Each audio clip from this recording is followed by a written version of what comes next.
The story begins when the protagonist's father announces that he has arranged his marriage to Archduke Valdrova.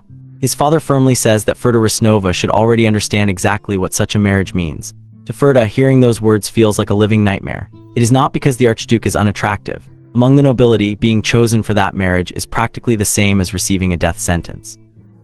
Ferda realizes that only two paths remain before him. He can reject the engagement and be expelled from the family, or accept it and have his future completely destroyed. Yet, despite everything, all he truly longs for is to be accepted as a genuine member of the Rasnova family. The servants constantly ridicule him for practicing swordsmanship despite lacking any talent. They repeatedly call him frail, sickly, and completely hopeless. Not a single person stands up for Ferda, yet he silently endures every insult. Even with everyone looking down on him, he continues training every day, determined to give everything he has. Whenever he trains, his eyes instinctively drift toward his father, hoping to catch even the smallest sign of approval. More than becoming a knight, Ferda simply wishes to earn his family's recognition. Instead, one of his older brothers appears only to mock him, sarcastically asking if he has finally lost his mind by believing he could become stronger. The confrontation ends with Ferda lying defeated on the ground while his brother declares that he never deserved to dream of becoming a knight. To make the humiliation even worse, he cruelly labels him nothing more than a filthy outcast. Ferda wants nothing more than to belong, but a glance toward the mansion window destroys that hope. His father quietly turns away and walks off without showing the slightest concern. At that moment, Ferda understands that his family abandoned him long before that day. Later, inside his father's office, Ferda gathers every ounce of courage and announces that he has decided to leave the Rasnova family forever. His father merely looks at him with icy indifference, showing neither surprise nor affection. He coldly accepts the decision, and before long, Ferda is escorted outside the estate. As he stands beyond the mansion gates, his father mercilessly declares that from that onward, he is no longer a member of the Rasnova family. Ferda trembles with fury as he remembers that his father was fully aware of how desperately he had struggled to earn his approval. His overwhelming rage fills his eyes with an almost frightening desire for revenge. He silently swears that he will never forgive his father for casting him aside. At that very instant, a mysterious crimson magic circle appears around him, resonating with the hatred overflowing from his heart. Ferda vows that one day his father will regret abandoning him, and at that exact moment he awakens as a mage at the age of 18. Even after awakening, the other apprentices laugh at him while he lies on the ground. They mockingly say that he is far too old to begin learning magic and sarcastically question whether someone like him could even understand magical theory. Since everyone else relies on internal energy as the foundation of their strength, Ferda ignores every insult and unleashes an overwhelming amount of mana that instantly leaves the apprentices frozen in terror. Crimson magic circle blooms beneath him as he reveals that his mana is fueled entirely by hatred and his desire for revenge. The accumulated darkness erupts into an enormous explosion that shakes the surroundings. Ferda soon realizes that the stronger his hatred towards someone becomes, the greater his magical power grows. After climbing all the way to the 6th circle for pure resentment, only one task remains before him. He returns to the Rasnova mansion and uses his newfound magic to force the servants who once humiliated him to destroy themselves without mercy. Afterward, he manipulates his two older brothers into developing an intense hatred for one another. Ferda calmly watches as the brothers fight until they utterly ruin each other. Once that is finished, he finally stands before the person he despises most, his own father. Reduced to despair, the man desperately begs for his suffering to end. Ferda coldly tells him to witness the complete destruction of the proud Rasnova family he spent his entire life building. Faced with the horrifying reality before him, his father completely loses his sanity. Before long, everything connected to the Rasnova family disappears from the world. Even after taking his revenge, however, Ferda discovers that the emptiness inside his heart remains. Numerous influential warriors and powerful figures unite to stop him. They surround him, proclaim him the greatest enemy on the continent, and declare that they will bring him to justice. Nevertheless, Ferda survives every attempt on his life and eventually reaches the 8th circle of magic, the highest level any human has ever attained. As an archmage, he knows the world's hatred toward him will never disappear. Believing only absolute power can guarantee his survival, he decides to pursue the legendary 9th circle, the realm reserved for demigods. While searching through ancient tomes, he finally discovers the last ingredient required for the ritual. The moment he reads the final page, he wonders if fate itself is mocking him. The final ingredient is none other than the heart of the red dragon, Archduke Valdrova. The dragon comments that fate has a cruel sense of humor. She says that it is almost unbelievable that the very man who had once been chosen as her future husband is now standing before her trying to take her life. Ferda spits out blood and grits his teeth, visibly exhausted after the fierce battle. Ferda angrily tells the tyrant Valdrova to stop resisting and simply accept her death. The dragoness calmly replies that she knows humans call her a tyrant, but asks why he hates her so deeply. She explains that she has always lived in isolation and never understood why humanity resented her so much. Ferda furiously asks whether she truly believes she bears no responsibility for what happened to him. He shouts that her obsession with finding a husband was the very reason he was abandoned by his own family. Valdrova responds with genuine confusion, asking if he truly believes everything was her fault. Ferda firmly declares that it was. He bitterly says that a dragon's selfish desire to take a human groom completely destroyed his life. After hearing the entire story, the dragon quietly says that she finally understands. Her unexpectedly calm response leaves Ferda confused and suspicious. Unable to understand what she is thinking, he chooses not to dwell on it, using the brief silence to recover some of his mana. Suddenly, the dragon lunges forward, swinging her massive claw at him. Startled, Ferda hastily raises a magical barrier. The devastating impact breaks through his defense and blood begins running down his face. Then, to his complete shock, he realizes the blood does not belong to him. Instead, Valdrova begins tearing open her own chest with her claws. Ferda stares in horror, unable to understand why she is willingly injuring herself. She quietly asks whether his magic truly requires the heart of a dragon. Realizing what she intends to do, Ferda desperately yells for her to stop. Little by little, she tears her own chest open. Knowing that her heart is the only thing capable of allowing him to evolve his magic, Ferda rushes forward in panic. He hastily casts a spell to stop her. The attack strikes perfectly, causing the enormous dragon to stagger backward. Ferda desperately watches as her claws continue digging into her chest despite the blow. When Valdrova finally collapses, Ferda frantically wonders whether the priceless heart has been destroyed. Focusing his gaze, he notices a brilliant golden light reflecting in his eyes. To his immense relief, the dragon's heart remains completely intact. The dragon calmly tells him to take it. Completely bewildered, Ferda asks why she would willingly do such a thing when she could have continued fighting him. Valdrova quietly explains that she realized her existence had only brought him suffering. The dragoness begins recalling the lonely life she endured deep within her isolated domain. She confesses that she always despised herself in the violent dragon blood flowing through her veins. She says that she hated the uncontrollable urge to destroy everything around her and could never accept that monstrous side of herself. Whenever she assumed human form in the past, her presence only spread fear and chaos wherever she went. She knew that simply existing was enough to terrify everyone around her. She sorrowfully admits that she foolishly dreamed of finding happiness, only to realize that her wish had instead brought pain to countless people. A single sincere tear falls from the dragon's enormous eye as she lies defeated in the darkness. Believing everyone suffered because of her existence, she quietly says that she hopes Ferda can finally find happiness through her sacrifice. With those final thoughts, the gigantic dragon slowly fades away, her lifeless body collapsing onto the dark earth. Ferda feels an unfamiliar tightness in his chest and quietly wonders what that strange emotion could possibly be. The young man grows irritated that the victory he had desired for so long leaves behind nothing but bitterness. Frustrated, he shouts that even in her final moments, the dragon had managed to toy with his emotions. Trying to ignore those feelings, Ferda shifts his focus back to his true objective. The ninth circle now lies right before him. He raises the glowing dragon heart high into the air, convinced that consuming it will grant him absolute power. He believes that if he absorbs its entire essence at once, he will surpass the limits of humanity itself and be reborn as a demigod feared across the world. An immense explosion of light and dust engulfs everything around him. In the next instant, the scenery completely changes. Ferda finds himself floating naked within an endless black void. Confused, he wonders what has happened since he is certain he absorbed the dragon heart perfectly. Yet, the sensation surrounding him feels as though he is slowly sinking deeper into an endless swamp. He questions whether this strange descent is merely a side effect of the absorption. Suddenly, an overwhelming torrent of foreign emotions crashes into his mind without warning.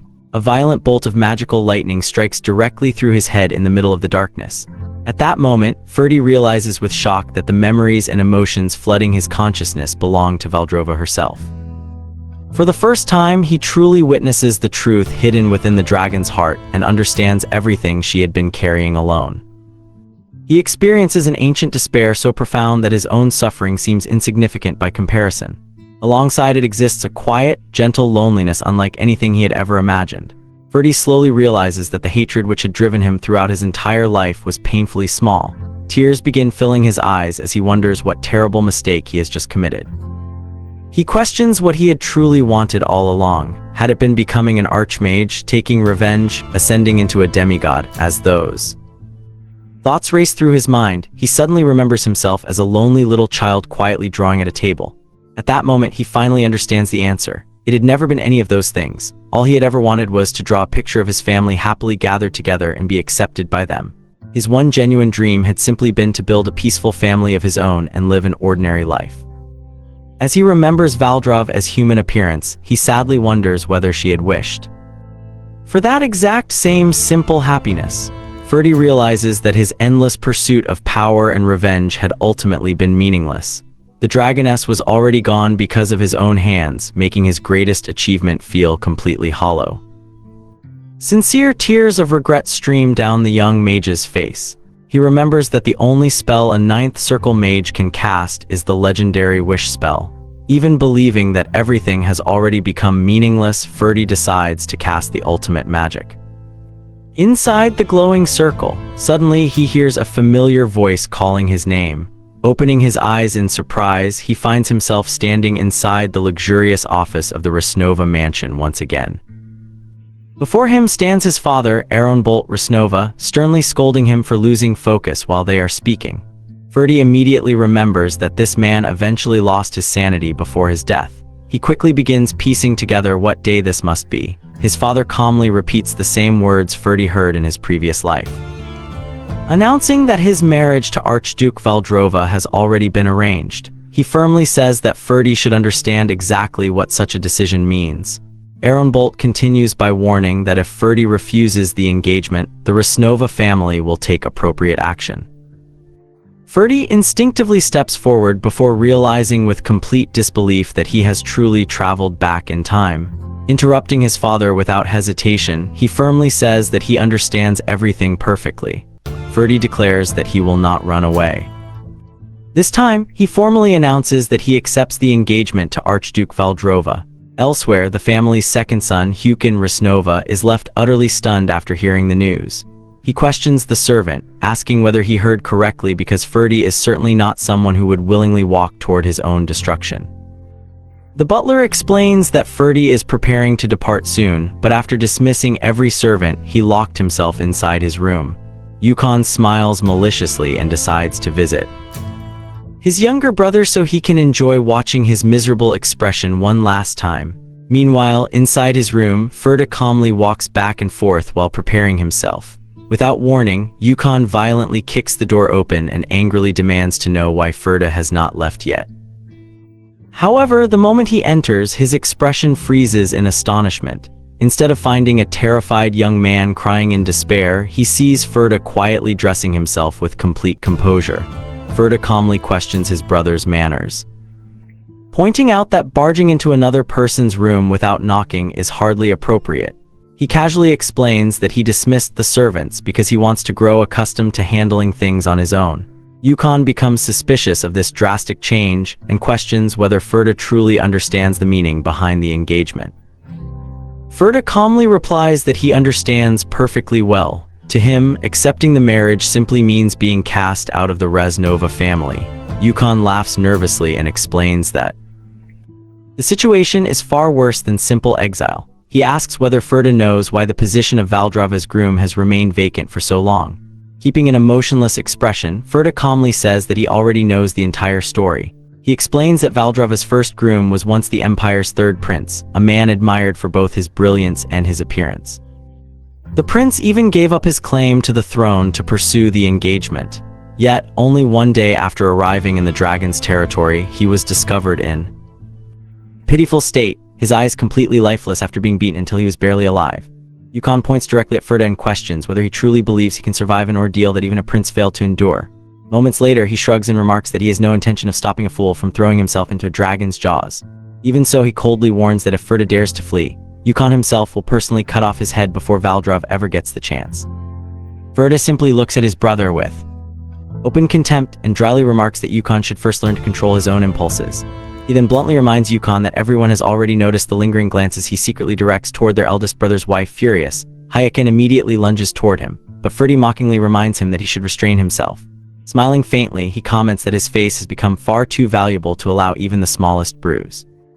Since the trip to the dragon's territory will be long, Ferdy calmly bids his brother farewell before heading toward the waiting carriage. As he prepares to leave, the elderly butler begins crying into his handkerchief.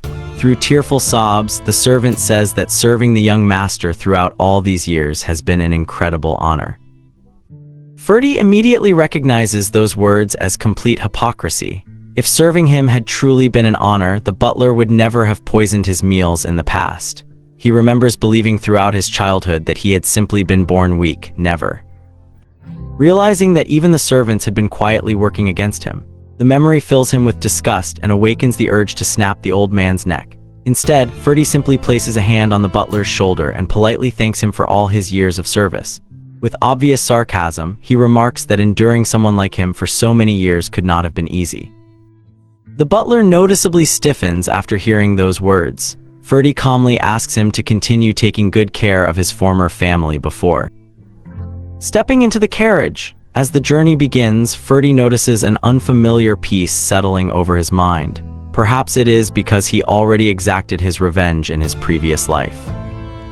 Leaning his head against the carriage, he quietly watches the beautiful scenery passing beyond the window. He realizes that the endless fury and thirst for revenge that once consumed his heart have completely disappeared.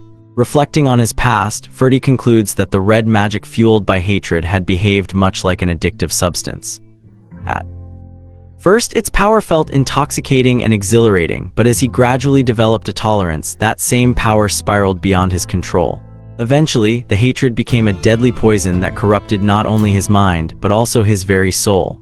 Whenever madness consumed him, destruction felt thrilling and strangely euphoric. Looking back now, Ferdy understands that he never wishes to live such an empty and self-destructive life again. Compared to that endless madness, the peaceful silence he feels now is something he finds genuinely comforting. Eventually, the carriage comes to a stop. The coachman nervously calls out that they have arrived. Nearby stands a wooden sign warning that entry beyond that point is strictly forbidden. Ferda calmly steps out of the carriage and sits atop his luggage while waiting. The frightened coachman quickly turns around and departs, shouting from a safe distance that he sincerely hopes the young master remains healthy and survives. Watching the carriage disappear, Ferda thinks it is better this way, since no one will be watching him. If wild beasts appear, a few simple fourth circle spells should be enough to handle them. Just then, a stronger gust of wind blows through the forest, carrying several leaves across his path. Something immediately catches his attention. Focusing on the trees, Ferda notices the silhouette of a young woman hidden among the foliage. The girl steps forward wearing a maid's uniform and politely introduces herself as Ruri, a loyal servant of Valdrova. She respectfully asks whether he is Ferda Reznova, and he calmly confirms his identity. Ruri gestures for him to follow, explaining that she will personally guide him to the castle.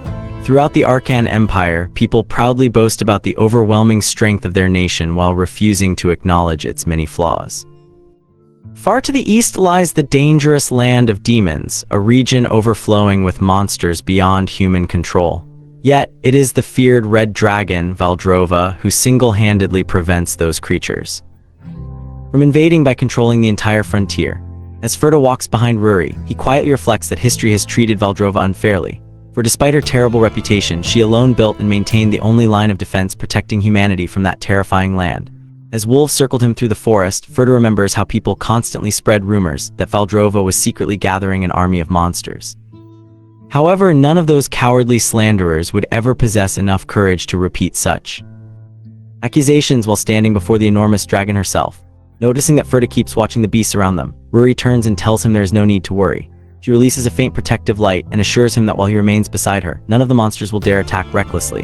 Ferda asks how much farther they must walk, and Rory casually answers that the journey will take another 2 hours. Surprised, Ferdy questions how she managed to reach the meeting point so quickly. With complete indifference, Rory explains that when traveling alone, she can simply fly and cover the distance in roughly 10 seconds. Her answer confirms Ferdy's suspicions. Rory is no ordinary servant, but a powerful dragon spawn born with extraordinary physical abilities and innate magic. She merely conceals her horns and tail whenever humans are nearby. Having realized this, Ferdy firmly plants his wooden staff into the earth and suggests that they fly the rest of the way. Rory immediately asks whether that means she would need to carry him in her arms. For the entire flight, Ferdy confidently says that he can endure the journey without difficulty, but Rory bluntly replies that she simply has no desire to carry him. An uncomfortable silence settles between them in the middle of the dense forest. After walking for some time, Ferdy proposes taking a short break. Rory refuses and tells him to continue because her master is already waiting for his arrival. Ferdy wears a deeply discouraged expression upon realizing that he must endure the exhausting journey on foot. He quietly reflects that the road toward marriage is apparently never an easy one. After a long and tiring walk, Rory finally reaches the enormous doors of the castle and knocks loudly. She announces to her master that the chosen groom has arrived. Standing outside, Ferdy feels an unbelievable pressure radiating from within the castle. Even without seeing her, he is stunned by the dragon's overwhelming presence. Rory instructs him to remain there while she goes inside to deliver the news. Ferdy suggests that it would be simpler for him to speak with Valdrova face to face. The servant turns toward him with a furious glare and asks whether someone of his status truly believes he has the right to meet the Grand Duchess personally. A short while later, Rory returns and announces that she will deliver Valdrova's official response. On behalf of her master, she congratulates Ferdy for traveling so far despite being aware of Valdrova's frightening reputation. However, she immediately adds that the Duchess has no interest whatsoever in proceeding with an engagement that was forced upon either party. Upon hearing that he has been ordered to leave, Ferdy is surprised that he is being dismissed after completing the entire journey. In his previous life, he would have gladly accepted the opportunity and departed without hesitation. However, he is no longer the same person. This time, arriving at the castle was entirely his own decision. Ferdy firmly declares that he has no intention of turning back and sincerely wishes to continue with the engagement. He asks whether Rory intends to deliver that response to her master. The servant reluctantly agrees and disappears into the castle once again.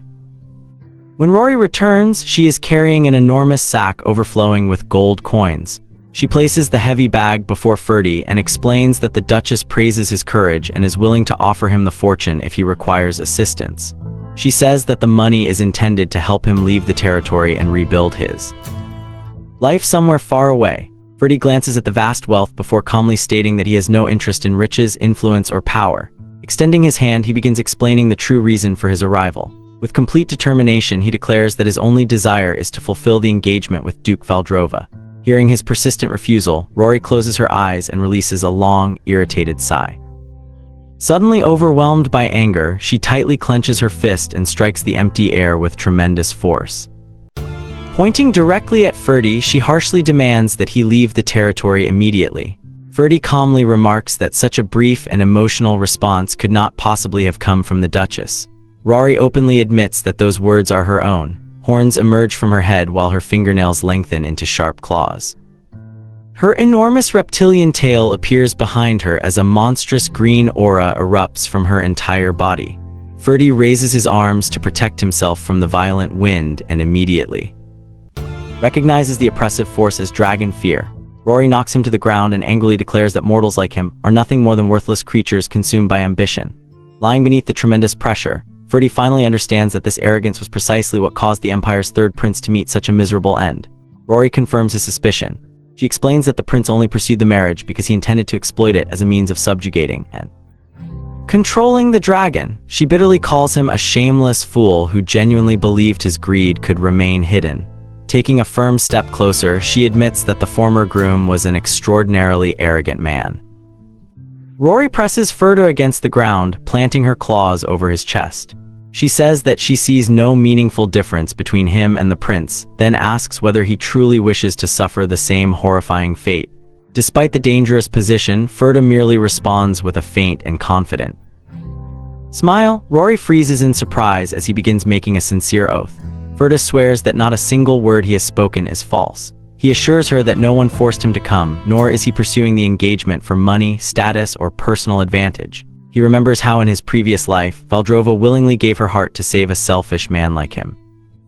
Ferda promises that this time he will remain firmly at her side. Raising his voice, he declares that he came there specifically to become her groom. He adds that because they are supposed to marry, Valdrova should speak to him directly rather than continuing to communicate through her servant. Rory's clenched fist begins trembling with rage, finding his boldness unbearably insolent. She lunges toward him with her claws prepared to strike, furiously ordering him to stop speaking such ridiculous nonsense. However, Rory suddenly freezes in midair just before her claws reach Ferda. She slowly withdraws her hand, steps away with visible reluctance, and asks to be excused for a moment. Ferda calmly grants her permission. Inside the castle, Rory faithfully reports every word spoken by the young man. Kneeling respectfully before her master, she concludes that Ferda truly made those declarations without the slightest hesitation. Before her looms the overwhelming presence of Grand Duchess Valdrova, the absolute ruler of that territory. In her beautiful human form, the red-haired Duchess asks in surprise whether the young man genuinely said all those things. Intrigued by his audacity, Valdrova admits that she has become curious about what kind of person he truly is. Rory responds that Ferda is incredibly weak and appeared ready to collapse from exhaustion after merely walking to the castle. With obvious disdain, the maid describes him as dreadful and suggests throwing him out immediately. However, a stern look from her master quickly silences her. Rory awkwardly apologizes before adding that Ferdy is admittedly rather handsome. Valdrova calmly explains that his appearance was not what she asked about. Releasing a defeated sigh, Rory finally admits that Ferdy does not seem like an ordinary human. She seriously explains that as a dragon spawn, terrifying a normal mortal is incredibly easy for her. Yet even after she unleashed her entire monstrous aura, Ferdy displayed no visible fear whatsoever. Because of that, Rory believes he may genuinely be capable of staring directly into the Duchess's eyes. Without warning, Valdrova releases a quiet and mysterious laugh, taking her servant completely by surprise. Wearing a satisfied smile, the Duchess says that she greatly approves of that attitude. She is delighted to hear that a human capable of enduring her direct gaze may finally have appeared. Valdrova happily reflects that they might actually be able to meet and converse normally. Rory repeats the word with confusion, finding it strange that her powerful master desires something as ordinary as a normal conversation. The Duchess affectionately confirms it while Rory silently accepts her decision. Returning outside, the maid informs Ferdy that her lady has agreed to proceed with the engagement. She then tells him that she will guide him to the guest room where he will remain. Upon entering the luxurious chamber, Ferdy is surprised by how clean and carefully maintained everything is. He asks who manages the castle and looks after the dragon. Rory coldly answers that she is her master's only servant. She then sternly reminds Ferdy that he is merely a guest. Ferdy finds the title strange, but Rory explains that until the marriage officially occurs, he could be considered nothing more. Thinking of her as an overly protective watchdog, Ferdy asks when the engagement ceremony will take place. Rory explains that it will be a modest and private occasion held 1 month later within the dragon's lair itself. Ferdy listens attentively to the details and calmly agrees to every arrangement. He becomes thoughtful after realizing that only 1 month remains before the scheduled marriage. Standing with her arms crossed, Rory continues glaring at him with intense suspicion. He warns that no one will simply hand him the position of Valdrova's partner without requiring anything in return. The coming month will be his opportunity to prove his true worth. Pointing directly at him, Rory demands that within 30 days he obtain a status suitable for someone intending to stand beside such a magnificent being. Ferda is surprised to hear that he must prove himself qualified to become the dragon's groom. Wearing a weary expression, he privately reflects that achieving a marriage is becoming far more complicated than he expected. He asks whether this requirement came from the Duchess herself. Rory openly admits that it was entirely her own decision. She explains that her master is far too innocent and forgiving, but Rory herself refuses to allow just anyone to remain inside the castle. Even with his weak body, Ferda must demonstrate through his actions that he possesses genuine potential. She warns that if he fails the challenge, she will never acknowledge him as a companion worthy of. The dragon, Ferda, closes his eyes and quietly considers the enormous trial the servant has placed before him. When he opens them again, his blue gaze sharpens. He thinks with satisfaction that his future bride is fortunate to possess such loyal allies. He admires Rory for placing her master's safety above everything else and demanding the highest standards from anyone seeking to marry her. At the same time, he bitterly wonders why those devoted companions were absent during Valdrova's final moments in his previous life. Ferda accepts the challenge and jokingly asks whether he must go as far as becoming the emperor. Rory replies that he merely needs to become someone no one would dare look down upon. Ferda finds the apparently simple condition rather amusing. In reality, fulfilling such a demand means displaying potential that could surpass even an emperor. With a faint, confident smile, he accepts every condition and says that he understands perfectly. Rory glares at him irritably.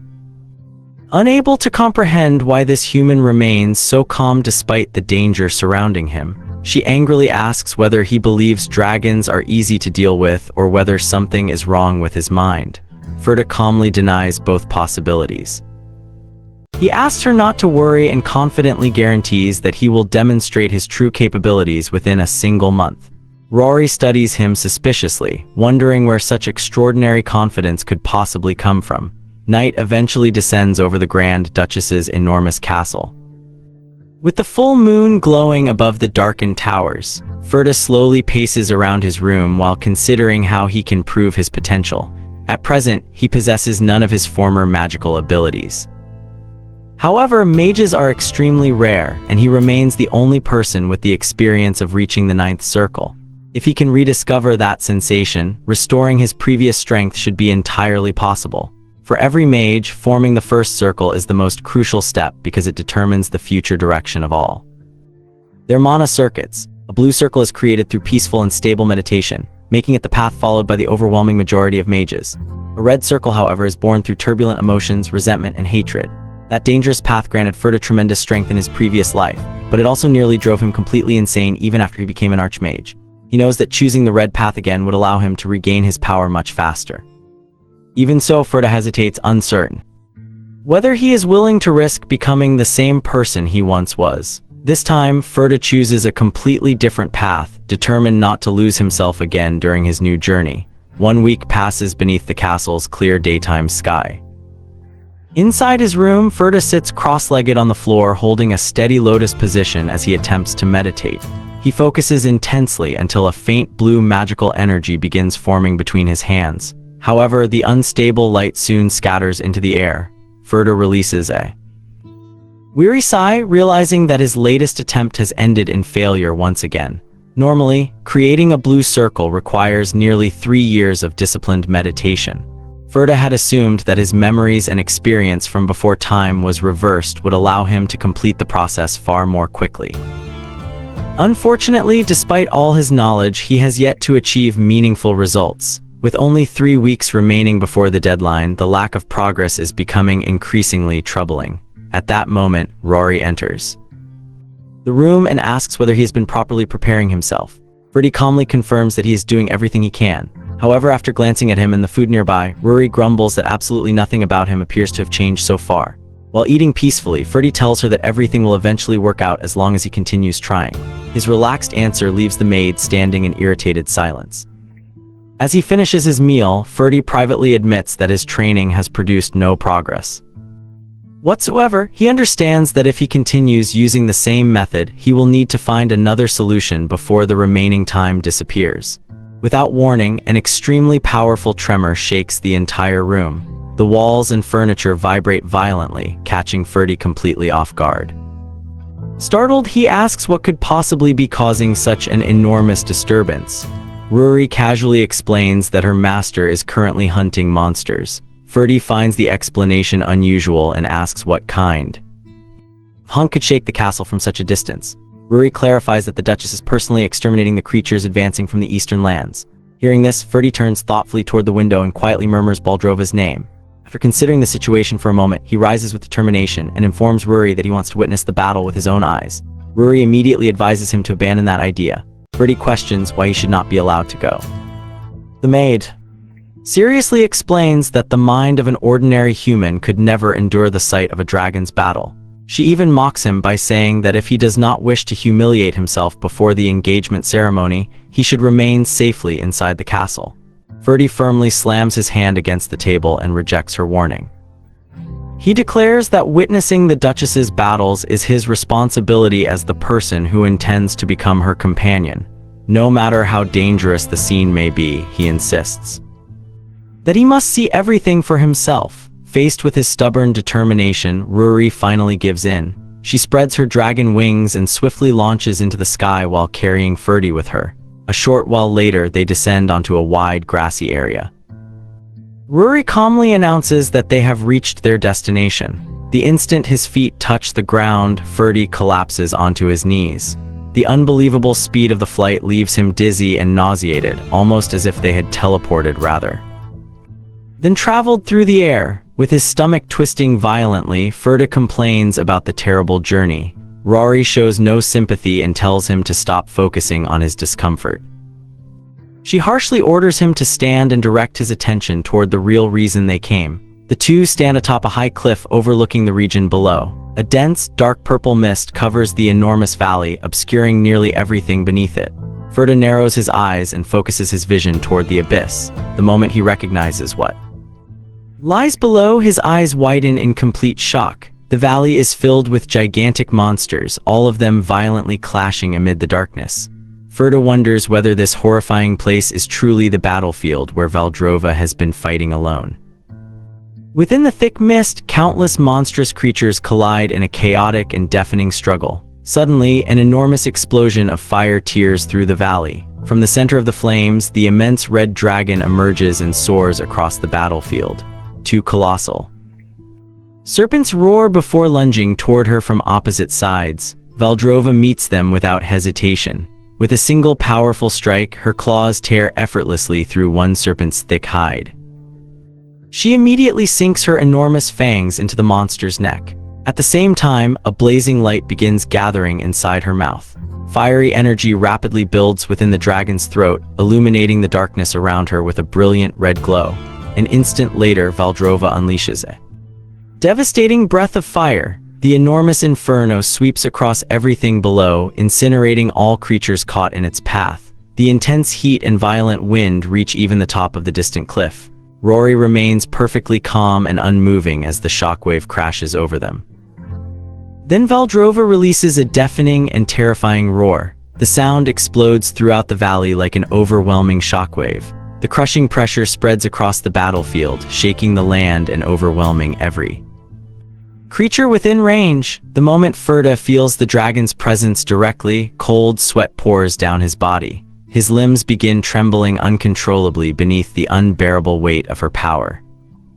He collapses onto his knees, utterly stunned by the unbelievable strength possessed by the woman who will soon become his bride. The roar carries an intimidating aura capable of directly attacking the mind of any human who hears it from nearby. With one hand pressed tightly against his chest, Ferda struggles to breathe while his entire body trembles. Rory looks down at him and asks whether he finally understands the situation. She coldly remarks that it is absurd for an insignificant human to imagine forming a bond with a dragon. Pointing toward Veldora's enormous figure, Rory says that this is the true form of the being Ferda has chosen as his future companion. She repeats that a mere mortal attempting to stand beside such a powerful and destructive creature is nothing short of ridiculous.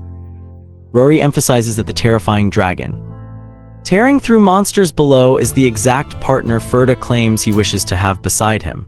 Noticing his hand shaking against the earth, Rory concludes that the human is finally trembling exactly as she expected. In her mind, his reaction proved that warning him beforehand had been entirely justified.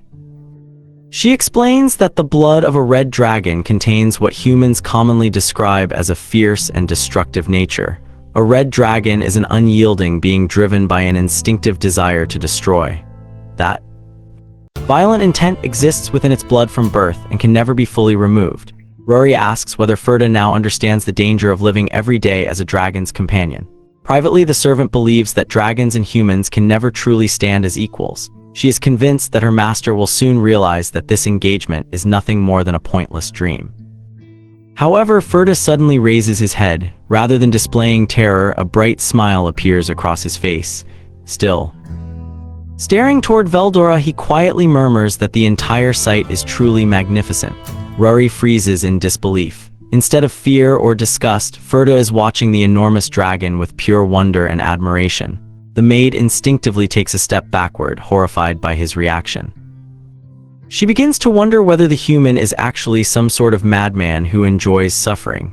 Later that night, the castle once again becomes silent beneath the calm moonlight and star-filled sky. Ferda lies exhausted in his bed, reflecting on everything he witnessed. Although he had mentally prepared himself for the pressure of a dragon's presence, the actual impact had been far more overwhelming than he imagined. His entire body feels completely drained after enduring the direct effects of Valdrova's fear and thunderous roar. He remembers that Rory had carried him back to the castle after the battle. Even she appeared exhausted from traveling at such extreme speed.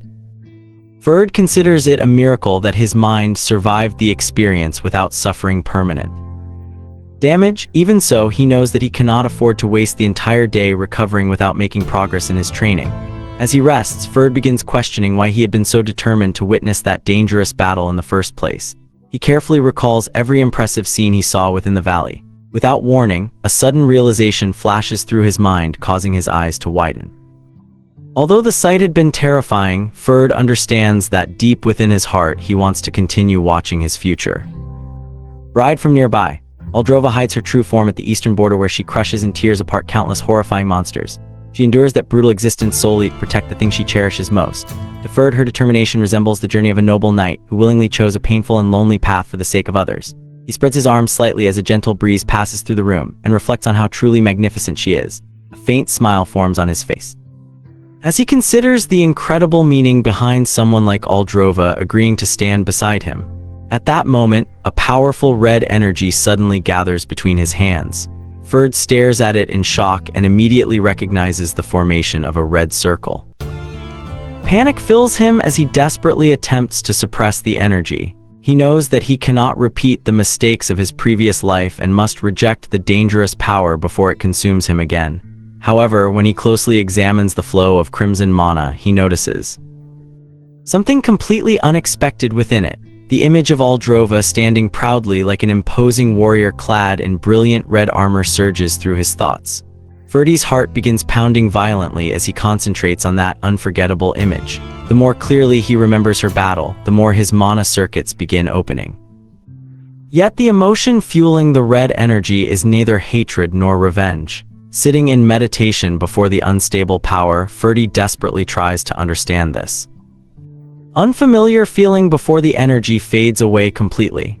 Ferda focuses entirely on that unfamiliar emotion and begins compressing the magical energy between his hands.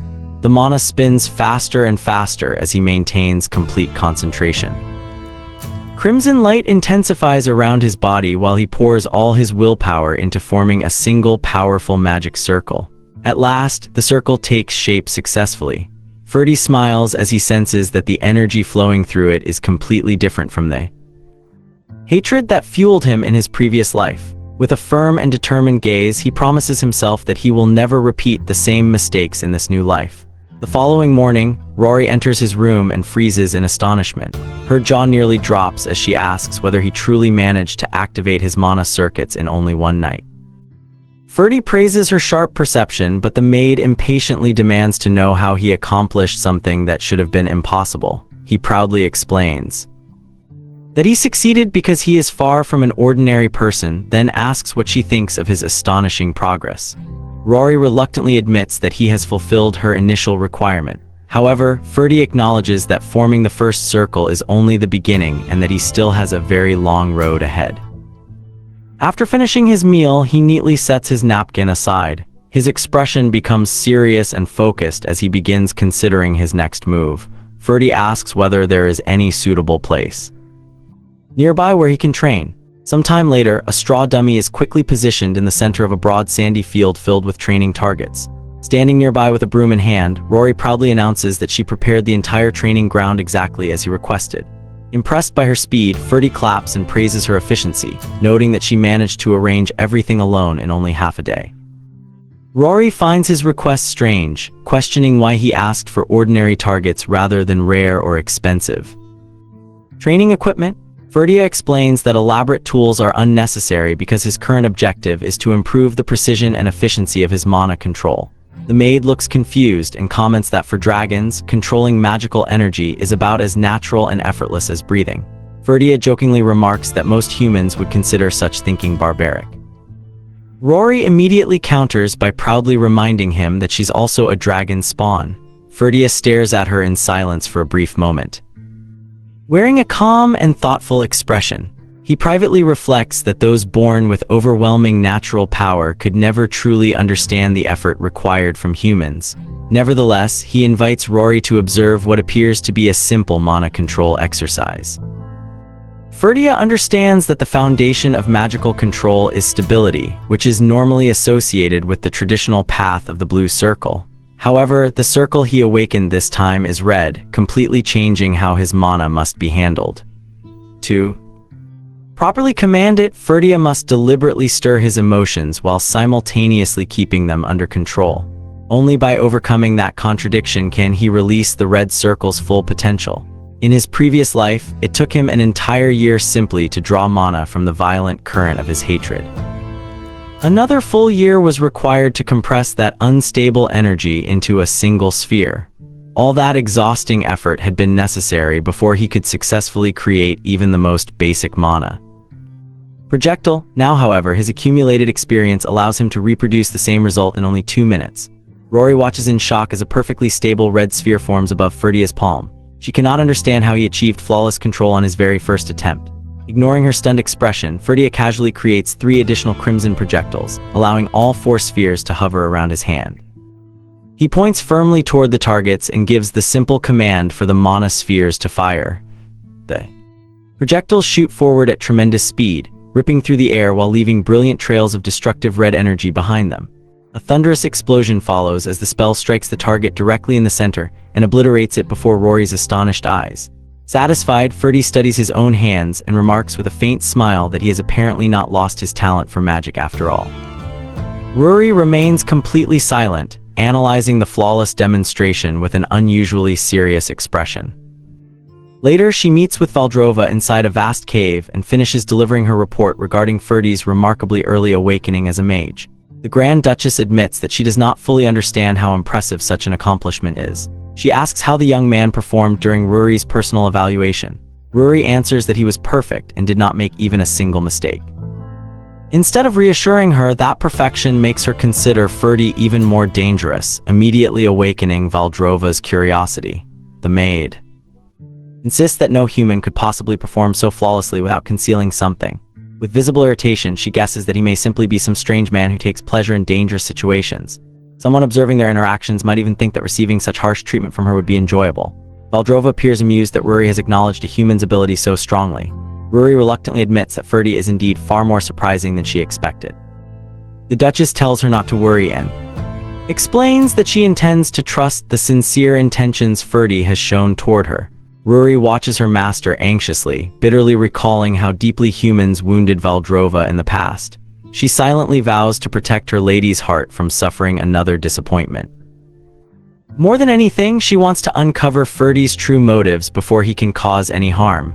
After thinking for a moment, Rory proposes using this opportunity to place an important responsibility in the young man's hands. Valdrova smiles with interest and asks what kind of task the servant has in mind. Some time later, Ferda appears dressed impeccably in an elegant red nobleman's outfit as his arrival is formally announced. Inside the Grand Council chamber, the local nobles gather together confused by the Grand Duchess's sudden order to hold an assembly. Several lords complain about being summoned while dangerous monsters continue threatening the territory. However, their conversation soon shifts toward the expected arrival. Valdrova's new groom. One noble reacts with disbelief upon learning that someone actually accepted such an insane engagement and asks who could possibly be foolish enough to do so.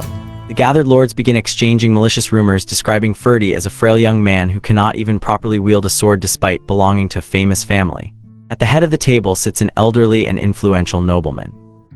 He dismissively mocks the entire matter, claiming that the young groom will not survive for long and is therefore nothing worth worrying about. The powerful Count Overay confidently assures the others that the Duchess herself will likely tear the young man apart before he can cause any trouble. At that moment, the enormous doors swing open as Ferdy's entrance is officially announced. Maintaining an elegant posture and a calm, unreadable gaze, Ferdy walks into the chamber with Rory following closely behind him. Before the gathering, Ferdy had been reading peacefully in the castle library when Rory informed him about the meeting. He had asked whether it was truly necessary for him to meet all the region's feudal lords. Rory explained that it was essential and questioned whether he understood why her master possessed the grand title of Grand Duchess. She reminded him that Valdrova personally defeated the terrifying Black Dragon Godwin in the past. Because of that legendary accomplishment, the Empire granted her control over the surrounding lands. However, since Valdrova now spends most of her time hunting monsters along the eastern border, the responsibility of governing the territory must eventually fall upon her groom. In other words, the Duchess manages all external dangers while Ferdy will be expected to handle the region's internal affairs. Realizing that the meeting was meant to test his leadership, Ferdy accepted the challenge and agreed to present himself before the assembled nobles. Back in the council chamber, Ferdy formally introduces himself as the future companion of the Grand Duchess and takes his place before the gathered lords. Without showing the slightest hesitation, he sweeps a cold gaze across the room and directly asks how they wish to be treated by him. The blunt question catches everyone off guard. The nobles immediately recognize that the young man before them will not be an easy figure to manipulate or dominate. Count Overay gives a subtle smile before offering a carefully diplomatic response. He explains that everyone present is a loyal lord who faithfully serves beneath the Grand Duchess's authority. He says that it is only proper for them to respect the person who will become her groom. However, he adds that certain conditions must first be discussed. The elderly count deliberately displays his influence, reminding Ferdy that the nobles had already sworn loyalty to the Empire long before the young man was even born. He then cynically suggests that Ferdy should be the one showing courtesy and respect toward people with far greater experience. Ferdy listens to the entire speech without interrupting. Once the count finishes, Ferdy coldly asks whether that is truly their final answer regarding how they wish him to treat them. His dark gaze sharpens as he firmly demands a direct response rather than another carefully disguised lecture. Under the pressure of Ferdy's presence, Count Alvarez swallows nervously and reluctantly concedes that the future groom possesses the right to speak down to them. Ferdy then announces that even after his marriage, there will be no immediate changes to the existing system. Each lord will remain responsible for governing their own territory. One of the nobles suddenly rises and slams both hands against the table. Furious, he asks whether Ferdy is implying that they steal from their citizens or exploit the people under their authority. With obvious irony, Ferdy raises one hand and offers a deeply insincere apology, claiming that his statement was merely an unfortunate slip of the tongue. The enraged nobleman sneers that he now clearly understands why Ferdy was cast out by his own family. Pointing directly at him, the man declares that Ferdy is nothing more than a failed first circle mage pretending to be worthy of the Duchess. He demands proper respect, emphasizing that he himself is a vastly superior fourth circle mage. Ferdy remains completely unconcerned and quietly remarks that reaching a fourth circle is reasonably respectable. The nobleman becomes blind with fury. Gritting his teeth, he demands to know exactly what Ferdy meant by such a dismissive response. He loudly explains that fourth circle mages are treated as major authorities throughout the Empire and that their rank represents extraordinary magical power. Unable to tolerate being insulted by someone who has only just reached the circle, the nobleman begins gathering mana around his body, intending to teach Ferda a painful lesson in proper manners. As the aggression begins, Ferda calmly extends one hand. He announces that he has an interesting proposal for his opponent. Ferda suggests that if the nobleman wishes to measure the abilities of a mere first circle mage, then the two of them should settle the issue through a duel. The scene soon shifts to an enormous stone arena. The gathered nobles openly comment that the outcome of a battle between a first circle mage and a fourth circle mage is already painfully obvious. Rory quietly observes from the side without interfering. Other nobles wonder whether Fessalos will show any mercy to the inexperienced young groom once the fight begins. Wind sweeps across the vast arena as Ferda and Fessalos take their positions before the watching audience. With both hands resting casually in his pockets and his posture completely relaxed, Ferda looks toward his opponent and directly asks which spell Fessalos intends to use. Fessalos takes immediate offense at Ferda's blunt question, and angrily complains that demanding such information before the duel is unbelievably rude. However, his irritation soon turns into a contemptuous smile. He mocks Ferda for supposedly trembling with fear, and generously offers him one final chance to withdraw before the battle begins. With great confidence, Thessalos announces that he intends to finish the duel using Magic Explosion, a devastating fourth circle spell. The spectators react with visible alarm upon hearing the name of the technique. Several nobles begin whispering among themselves, wondering whether Ferda will even leave the arena alive after facing such destructive magic. Ferda remains entirely unshaken. He calmly says that he will reveal his own technique as well, explaining that the only spell he currently knows is Mana Shot. Thessalos immediately burst into laughter upon hearing that his opponent intends to rely on such a basic spell. Ferda responds with absolute confidence, declaring that he has no intention of losing. Making a subtle gesture with his fingers, he calmly adds that although his magical arsenal is limited, he possesses more than enough knowledge to compensate for it.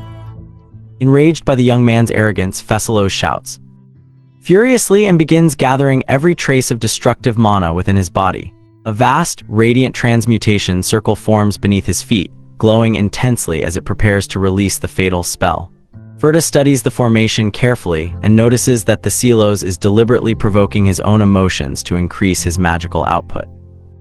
From the unstable flow of mana, he immediately recognizes the noble as another practitioner of the red circle path. Without wasting another second, Ferda launches 3 crimson projectiles.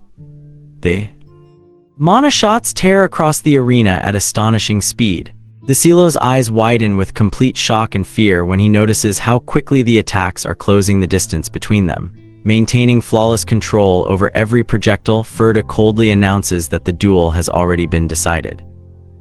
The streaks of red light strike their targets with surgical accuracy, piercing directly through the vulnerable sections of Thessalos' unfinished spell. Thessalos falls into panic as he watches his powerful magic begin collapsing before he can fully cast it. Only then does he realize that Ferda's projectiles were never aimed at his body. Instead, the young mage targeted the precise weak points within the transmutation circle, destroying the entire magical structure from within. The violent collapse releases a shockwave that sends Thessalos stumbling backward. He cannot believe that such an advanced feat was performed by someone who had only reached the first circle. Terror fills his face as he recognizes the technique. Destroying an active magical circle is an absurdly difficult skill, one that even he is incapable of performing. Thessalos drops one hand against the trembling stone floor of the arena. Fragments of his scattered mana still flicker around him as the interrupted magical flow tears through his body. Unable to continue, he falls to his knees, shaking from exhaustion. Cold sweat runs down his face while he struggles desperately for breath, barely able to comprehend the outcome. Thessalos murmurs in disbelief that he is truly lost. Ferda approaches him with slow and composed steps before quietly asking whether he finally acknowledges his defeat. Thessalos raises his tear-filled eyes, but humiliation leaves him unable to form a proper response. Rather than lashing out with anger, he unexpectedly confesses that his greatest desire throughout his entire life was simply to become a stronger warrior. He lowers his forehead to the arena floor and formally admits complete defeat. With absolute sincerity, he says that he would do anything necessary to obtain genuine strength. The surrounding nobles begin whispering in disbelief, stunned that a fourth circle mage was defeated so completely. Rory turns a threatening gaze toward them and warns that she will personally tear out the eyes of anyone who questions the fairness of Ferdy's victory. Thessalos rises unsteadily and takes Ferdy's hand with tremendous respect. He praises the young man's extraordinary mastery of magic and happily declares that the Eastern Territory's military strength has been placed in excellent hands. He laughs with genuine joy after receiving recognition from someone he considers overwhelmingly powerful. Thessalos even celebrates that being expelled from the capital may have been the greatest blessing of his life. The mention of the capital catches Ferdy's attention. He asked for the man's full name and the mage proudly introduces himself as Thessalos Walcher. The moment Ferdy hears that name, an old memory flashes through his mind. His expression grows thoughtful as he quietly says that he finally remembers who the man is. With an intense gaze, Ferdy unexpectedly reveals that Thessalos had once been one of his greatest benefactors in his previous life. Thessalos stares at him in complete confusion, unable to understand what he means. Before he can ask for an explanation, Ferdy gently places the tip of one finger against the center of his forehead. Maintaining a serious and focused expression, Ferdy points forward and quietly commands another mana shot to fire. The spell detonates at point-blank range. A thunderous impact hurls Thessalos backward with overwhelming force. Every noble watching the duel freezes in horror, their mouths hanging open at the sudden and brutal scene. Thessalos crashes onto the arena floor bleeding and motionless. Ferdy looks down at his lifeless body with complete coldness. He knows that he cannot allow the man to survive because Thessalos will eventually bring unbearable sorrow to Valdrova in the future. Under the absolute silence surrounding the arena, Ferdy turns away and begins walking from the corpse without showing the slightest trace of remorse. At that moment, every noble present can think of only one name with growing terror: Ferdy Rasnova. The feudal lords begin trembling as they whisper among themselves, horrified that the young man has just killed a nobleman. They point out that the duel had already ended and accuse Ferdy of committing a cowardly murder before anyone had the chance to intervene. Despite their outrage, not one of them possesses enough courage to step forward and confront him. Ferdy turns toward the frozen crowd and sarcastically asks why everyone has suddenly become so tense. He calmly states that Thessalos deserved his fate and explains that allowing him to remain alive would eventually cause suffering to the Duchess. Count Overay looks completely shocked and demands to know how Ferdy could possibly make such a claim. The old count reminds him that this is his first time meeting Thessalos and the other local lords. Wearing an enigmatic smile, Ferdy explains that his future bride sincerely wishes for humanity to live peacefully and happily. Although she is a dragon, Valdrova continues fighting endlessly to protect humans. Ferdy states that Thessalos' future actions would directly betray everything she struggles to defend. He admits that the crime would only occur many years later and therefore cannot yet be proven, leaving every noble staring at him in complete confusion. They privately conclude that Ferdy must be completely insane to execute someone for an offense that has not even happened. Ferdy coldly warns that their opinions mean nothing to him. Later, a royal carriage rushes along a rough dirt road beneath an orange evening sky. Inside the violently shaking vehicle, Ferdy bends forward and clutches his head in severe pain.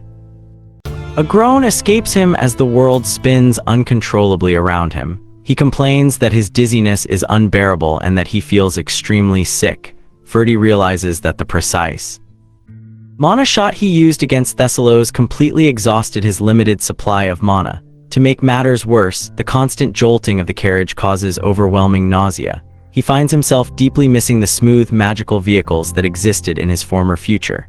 Sitting nearby, Rory watches him with a sarcastic gleam in her eyes. She remarks that Ferdy performed magnificently by murdering one of the Duchess's most loyal lords during their very first meeting. Ferdinand asks whether she is referring to Thessalos. Rory confirms it, explaining that despite his unpleasant behavior and questionable appearance, Thessalos was genuinely loyal to her master. Hearing this makes Ferdinand slightly uneasy. He asks whether the Lord was actually an honest and righteous man. Rory answers that Thessalos was only half honest and half corrupt. However, she adds that this still made him the best among the local nobility because the remaining lords are far more disastrous. Even after hearing that, Ferdinand confidently assures her that the engagement will proceed without difficulty because his reason for killing Thessalos is entirely justified. He leans against the carriage seat and closes his eyes, attempting to arrange his memories of the dead lord's past. Nearby rests the sack containing Thessalos' severed head. Ferdinand looks toward it while carefully recalling everything he knows about the nobleman. According to his memories, Thessalos should be committing an extremely serious crime within his territory at this exact point in time. When the carriage finally arrives at the deceased lord's castle, the chief butler steps forward and respectfully bows to welcome the Grand Duchess's representatives. The servant politely informs them that his master is currently away from the estate. Ferdinand responds with complete calmness that the lord is not away but dead. Before the confused butler can react, Rory throws the heavy sack directly into his arms and casually tells him to hold it for the moment. She then orders the household to remove its contents and display them prominently upon the main gates of Thessalos' castle. The butler opens the sack and immediately collapses into panic after recognizing the severed head of his deceased master inside. Ignoring the servant's horrified cries, Ferdinand and Rory enter Thessalos' luxurious private chamber to search for evidence of his hidden crimes. Rory warns Ferdinand that he must uncover undeniable proof of corruption if he intends to justify executing the lord. Ferdinand calmly reminds her that despite her complaints, she personally helped him by removing Thessalos' head from the corpse and carrying it all the way there. The maid threatens to take the head back and have the engagement cancelled immediately. Before she can continue, Ferdinand announces that he has discovered a concealed passage beneath the bed. He kneels and runs his hands carefully across the wooden floorboards, searching for a hidden switch or mechanism capable of opening the secret entrance. After watching him struggle for some time, Rory approaches with an authoritative expression and orders him to move away at once. She plants her feet firmly on the floor and channels her immense physical strength into one tightly clenched fist. With a devastating punch of pure force, Rory smashes straight through the wooden floor. The boards explode into splinters, revealing an enormous hole leading into the darkness below. Casually brushing the dust from her clothes, she informs Ferda that the passage is now open and ready for them. To enter, the two begin descending the narrow stone staircase one step at a time. The deeper they travel, the colder and darker the surroundings become. Before reaching the bottom, Ferda and Rory are forced to cover their noses as an unbearable stench of blood and decaying flesh fills the underground passage. At the end of the stairs, they discover a hidden laboratory overflowing with surgical tools, experimental equipment, and mutilated corpses belonging to both humans and monsters. The remains have been grotesquely mixed. Together, the laboratory contains the forbidden experiments of Thessalos, a necromancer who secretly followed the Demon King and practiced prohibited dark magic. Ferda looks on in horror when he notices one of the territory's soldiers chained to a table. Monster organs have been crudely stitched into the man's human body. Overcome by fury, Rory declares that the twisted psychopath had practically been begging for someone to kill him. She angrily concludes that humans truly cannot be trusted. Even so, she admits that discovering such betrayal completely justifies Ferda's decision to execute Thessalos. Her anger soon gives way to suspicion. Rory turns toward Ferda and asks how he could have known about the existence of a laboratory hidden so carefully beneath the estate. Ferda does not answer. Instead, his bright blue eyes focus on a collection of scattered documents. After quickly examining them, he triumphantly murmurs that he has finally found what he came there to retrieve: the papers contain Thessalos' secret unnamed masterpiece. It is a forbidden cultivation method designed to produce an infinite supply of mana. Within his notes, Thessalos explains that monsters continuously generate mana inside their bodies without ever running out. However, the energy created by monsters is naturally impure and corrupted, making it almost impossible for ordinary humans to use safely. The research proposes that if this biological ability could be artificially reproduced, a mage would gain the capacity to generate pure mana endlessly. Such a method would completely surpass the natural restrictions imposed by magical circles. In his written records, the Thessalos wickedly celebrates the possibility of using an immortal army of undead to destroy every noble who had him banished to the dragon's lands. The necromancer confidently declares that he will soon become an archmage. In Ferda's previous life, his younger self eventually confronted the Thessalos and discovered the same research. At that time, Ferda intended to use the valuable cultivation technique to accomplish his own revenge. In the end, the secret method for infinite mana has fallen into his hands once again, exactly as it did before time was reversed. Ferda knows that mastering the research would allow him to reach the 8th circle far more rapidly than through conventional training. Nevertheless, he stares at the manuscript with visible hesitation. Rory remarks that Ferda appears just as ambitious as every other human. She points out that no one would ever discover the truth if he simply decided to steal the documents. With obvious irony, she congratulates him for uncovering a perfect opportunity to obtain the overwhelming power humans desire above everything else. However, Ferda's next action takes her completely by surprise. He extends the manuscript toward her and firmly refuses to keep it, placing every sheet into Rory's hands. Ferda coldly instructs her to destroy everything inside the laboratory. Rory stares at him in shock and asks whether he is truly serious. She cannot understand how any mage could willingly discard knowledge capable of producing limitless magical power. Ferda acknowledges that the Thessalos research could completely transform the entire world of magic. However, he questions what value such a revolution would truly possess.